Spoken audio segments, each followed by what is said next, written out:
It won't start. Man, how are we gonna get to mini golf if the car won't start?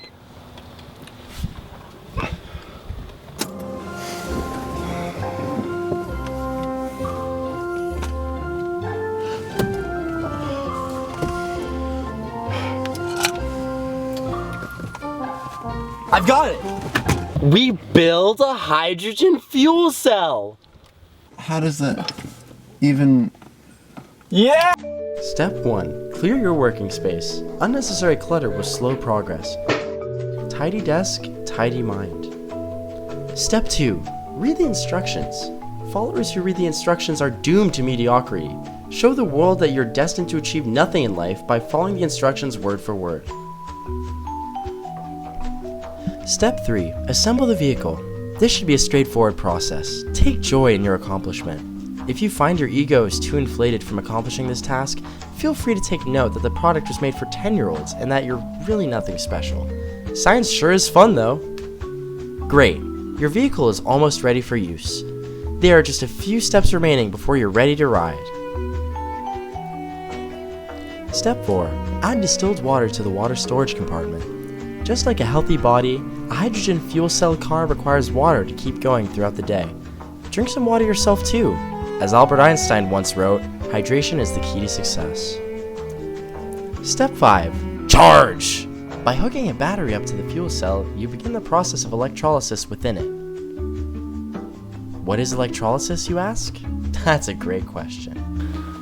Electrolysis is when an electric current is used to break up an ionic compound into separate elements. The ionic compound in this case is water, which is made up of 2 positively charged hydrogen ions and 1 negatively charged oxygen ion. So when these ions come into contact with the respective electrodes, the negative ions lose their electrons, which travel through the battery to the positive ions, turning both into separate uncharged hydrogen and oxygen molecules, which are used to power the fuel cell. This is a redox reaction. The negative oxygen ions lose their electrons, getting oxidized, obviously, and the positive hydrogen ions gain the electrons, getting reduced. Does it make any sense that the ions that are gaining electrons are getting reduced? No, but we're just gonna run with it, okay?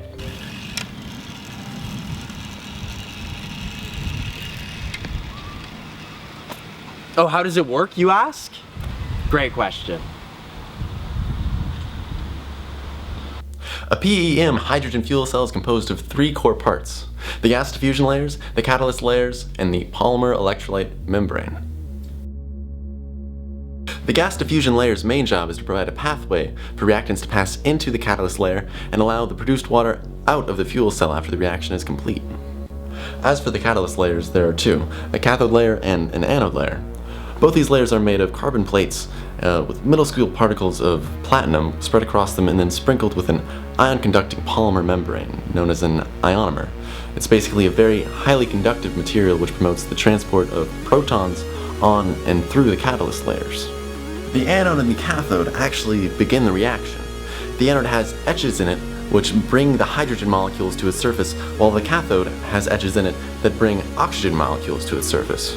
Because of this, the anode catalyst splits the hydrogen molecules into protons and electrons. And then the cathode catalyst will induce an oxygen reduction reaction where the protons react with the oxygen to produce water and energy. That's great and all, but we're missing something here. We have an electric current with the electron flow, but we can't actually generate power because we have no voltage. To actually use this energy to do useful work, we need to get to the heart of the fuel cell, the polymer electrolyte membrane. Over to August.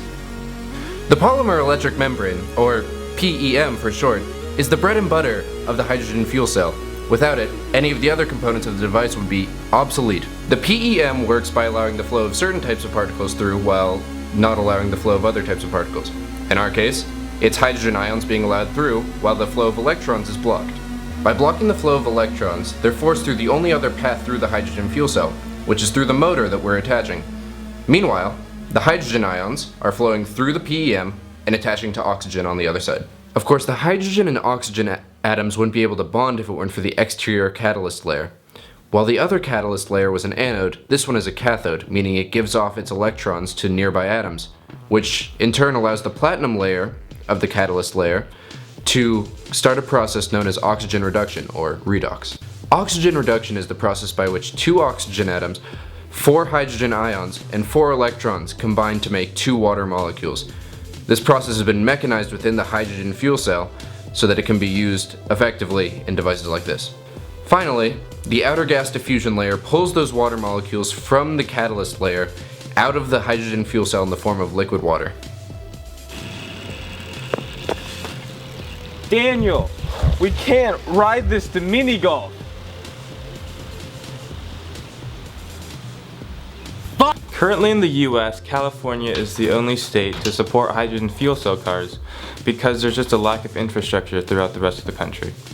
In California, there are 13 private research stations, there are 9 public open stations, and there are 18 stations that have been funded and will be available in the next couple years. There are also a handful of filling stations scattered throughout the East Coast.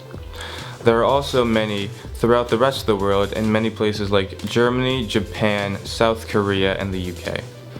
The main difference between an electric car is a hydrogen fuel cell car has a tank which can be refilled within minutes, unlike an electric car that can take hours to fully charge. Also similar to normal gas cars, the hydrogen fuel cell cars have a range of 300 to 400 miles, while electric vehicles rarely get even close to that. The downsides of hydrogen vehicles is the lack of infrastructure and the manufacturing complexities. While there are many pros and only a couple cons of hydrogen fuel cell cars, the lack of infrastructure is a serious downside for large-scale adoption of this technology.